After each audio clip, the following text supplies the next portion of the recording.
Dia 15. Formado para fazer parte da família de Deus. Hebreus 2:10.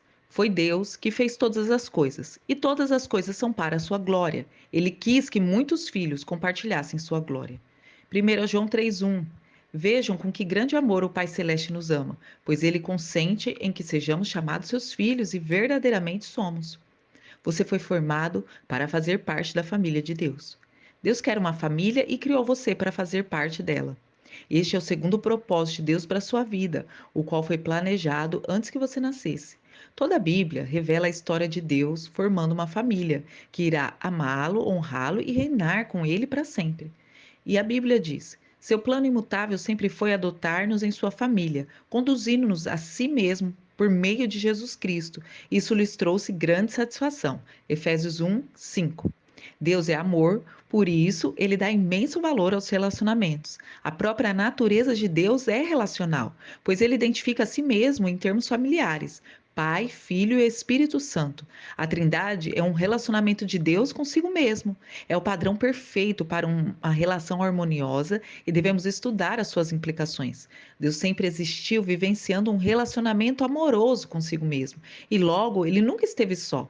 Ele não precisava de uma família, mas ele desejou uma. Então ele concebeu um plano que consistia em nos criar e adotar-nos como sua família e dividir conosco tudo o que possui.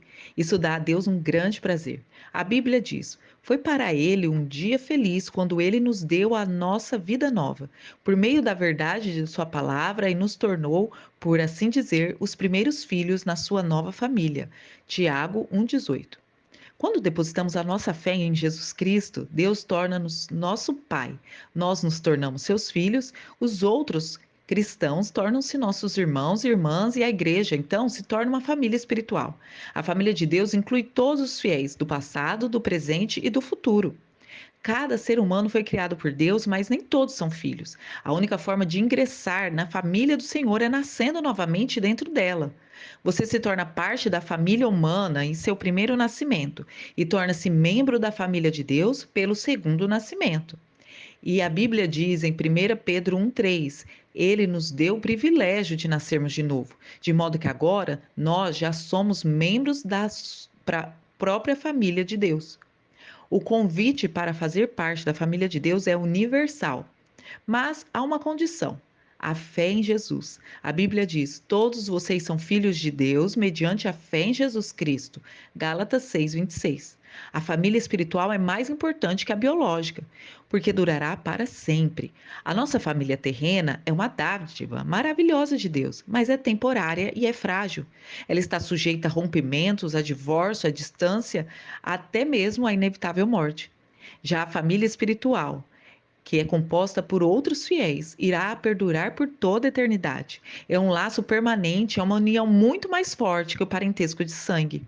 Sempre que Paulo parava para pensar no propósito eterno de Deus para todos nós, ele parecia que estava sempre, sim, rompendo em louvores. E ele diz certa vez em Efésios 3, 14 e 15: quando eu penso na sabedoria e na extensão do seu plano, eu caio de joelhos e eu rogo ao Pai de toda a grande família de Deus, alguns deles já lá em cima nos céus e outros aqui embaixo na terra. E os benefícios de fazer parte da família de Deus são muitos. No momento em que você nasceu espiritualmente para a família de Deus, você recebe presentes espantosos. O nome da família, a aparência da família, os privilégios, o acesso à intimidade e até a herança da família.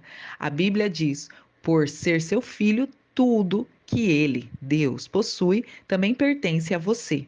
Gálatas 4:7.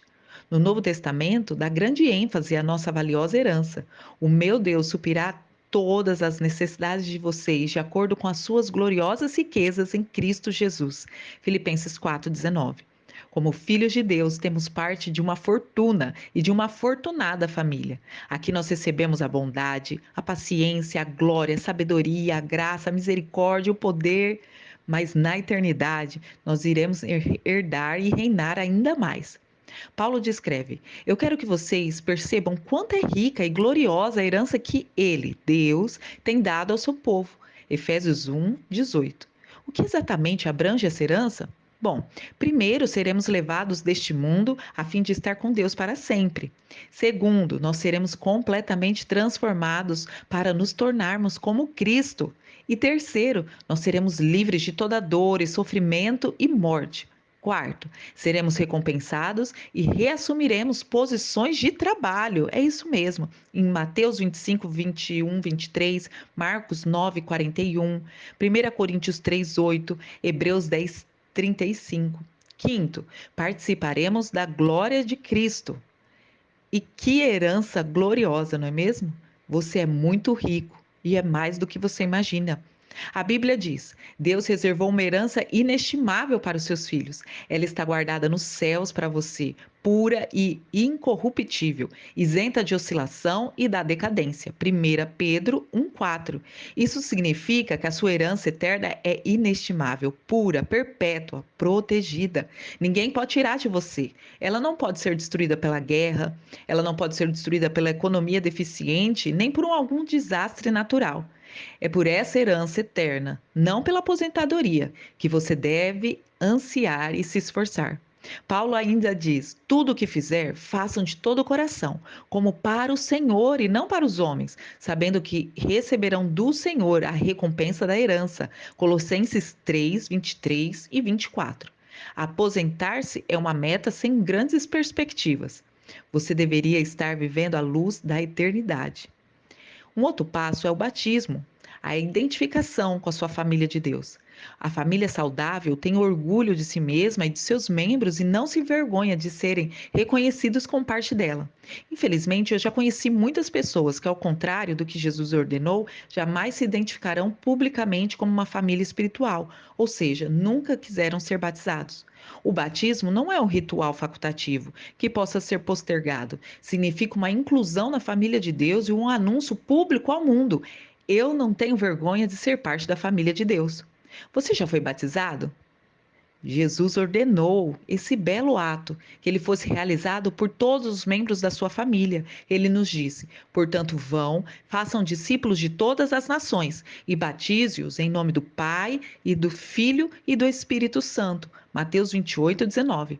Durante anos, esforcei-me para entender por que grandes comissões de Jesus deu ao batismo a mesma importância das grandes missões de evangelismo e edificação. Porque o batismo, por que ele é tão importante?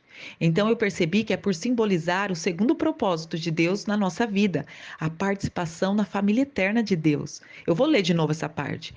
O batismo é muito importante porque ele simboliza o seu segundo propósito de vida, a participação na família eterna de Deus. O batismo é pleno de significado. Ele declara sua fé, ele comunica a morte, a ressurreição de Cristo, e ele simboliza a morte para a antiga vida e anuncia uma nova vida em Deus, além de celebrar a inclusão na família de Deus.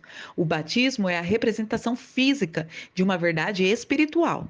Representa o que aconteceu no instante em que Deus trouxe você para a sua família.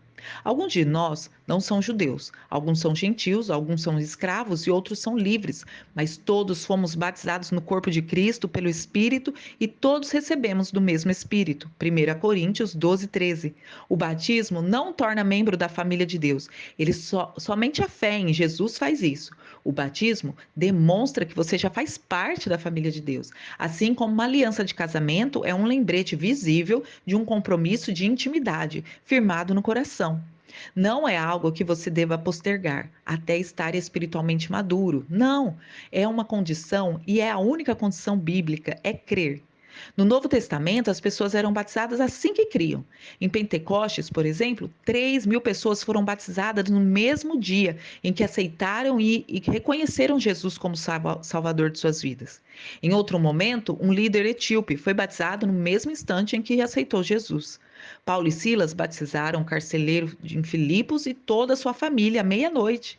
Não há nenhum caso de batismo adiado no Novo Testamento. Se você ainda não foi batizado, como expressão da sua fé em Jesus, faça isso o mais rápido possível. É como você está obedecendo ao que Jesus ordenou.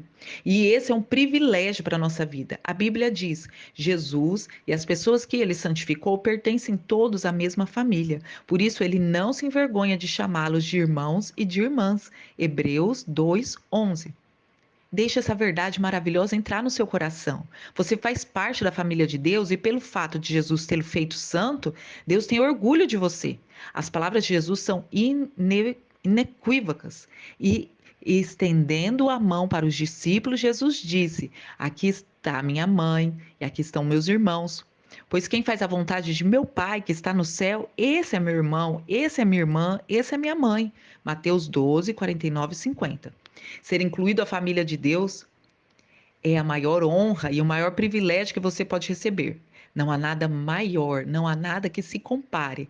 Sempre que você se sentir insignificante, desprezado ou inseguro, lembre-se daquele a quem você pertence, e você pertence à família de Deus. Tema para reflexão: fui formado para pertencer à família de Deus. Versículo para memorizar: seu plano imutável sempre foi adotar-nos em sua família, conduzindo-nos a si mesmo por meio de Jesus Cristo. Efésios 1:15. Pergunta para meditar: como começar a tratar os outros cristãos como membros da minha família? Que Deus o abençoe.